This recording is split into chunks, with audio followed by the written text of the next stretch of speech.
how to show or hide Samsung calendar on Samsung S26 Ultra.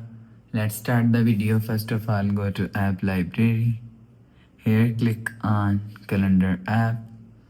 After click on calendar app, click on this three line icon and click on settings icon.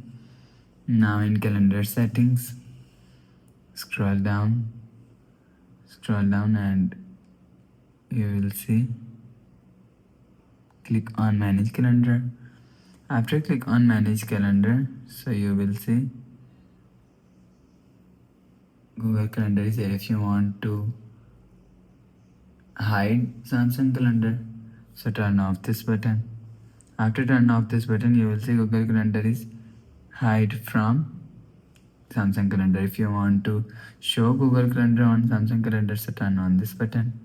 After turn on this button, you will see Google Calendar is showing on your Samsung calendar. So you will show or hide calendar from here. After the process, go back to home screen.